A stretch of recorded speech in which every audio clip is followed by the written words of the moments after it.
On the front page of the Indian Express, quickly shifting our focus, and I'll again ask the camera person to, focus on this. Again, Unni has come up with a cartoon. It seems it's Rajiv Chandrasekhar this time around.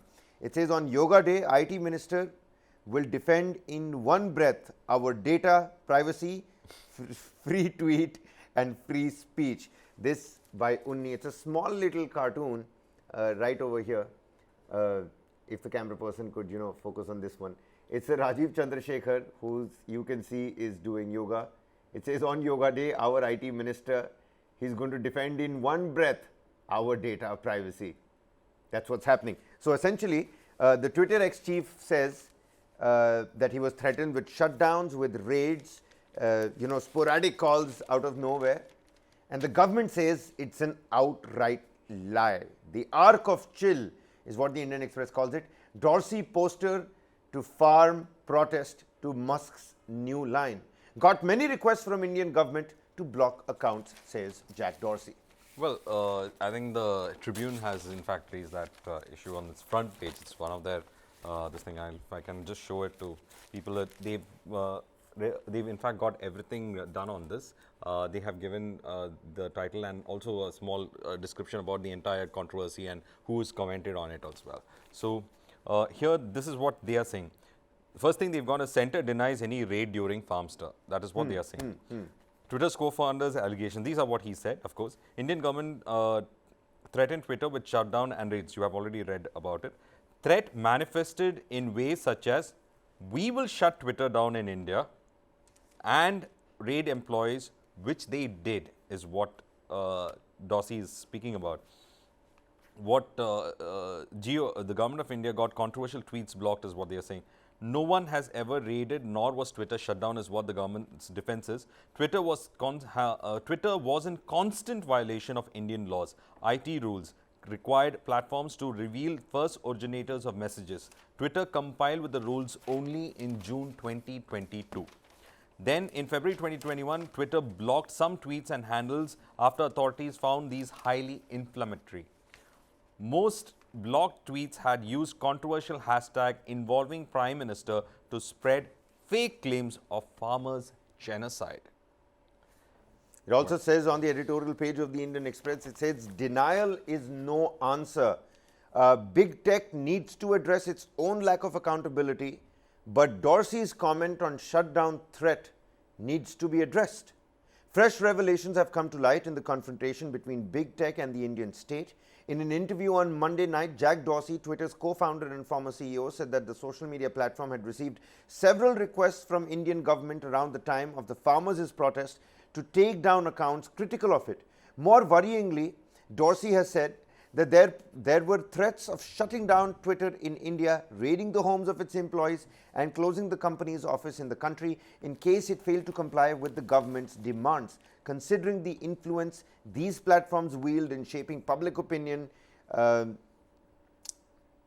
in polarizing times, these are serious allegations. The government has denied the allegations outright, but that may not be enough. Now, Varghese, in your opinion, and I apologize if I'm putting you on the pedestal here and making you, forcing you. You mean spot, not pedestal, Kabir. Forcing you to, stick your neck out. Do you think that's enough? Just saying that, government coming out and saying that, it's in denial, that no, that did not happen. Well, see, we know how the farmers' protests were. We know how there was sides that were taken when it came to the farmers' protest. The government had its side, and a lot of people had an opinion on the farmers' protest. Now, in Twitter, of course, we saw how Rihanna made a statement on the farmers' protest and how much it gathered.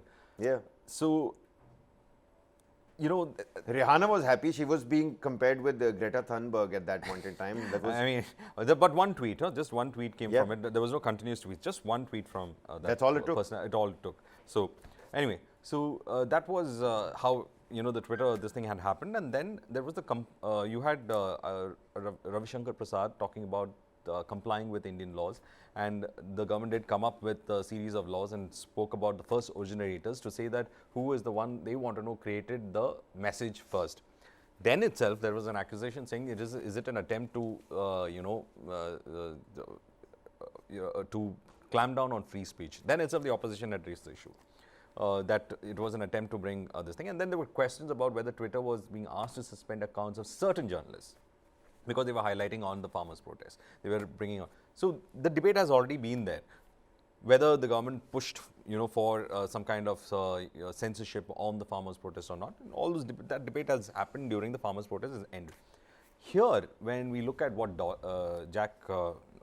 what Dorsey is saying, I think we should look at probably take it as just a reminder of what happened at that time. These are the happenings that happened, and we should leave it at that because this debate is long over now.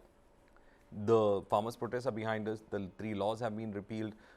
Everything is over. So, only thing over here that they have a thing is saying that the government did ask them to go and bring down some tweet, but that was raised last time also. There's nothing new that Dorsey has revealed over here. That there's no new allegation saying that there's something new that happened with regard to when he was the Twitter CEO.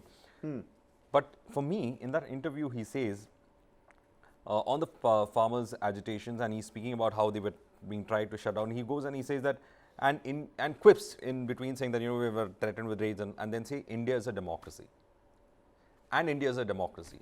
You've heard the Caesar's speech, right? And when after his death, you have Mark Antony, and they say Caesar is ambitious. Ambitious, yeah, exactly. So something like that. On those lines, after giving out the entire sarcastic nature of the accusations, he goes and says, and he quips that, and India is a democracy, probably hinting that it is not the kind of free democracy that he envisages.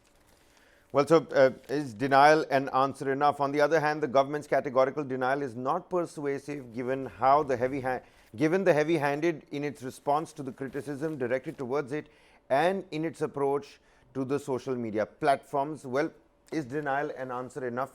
We'll let you decide. This particular piece in the editorial page of the Indian Express.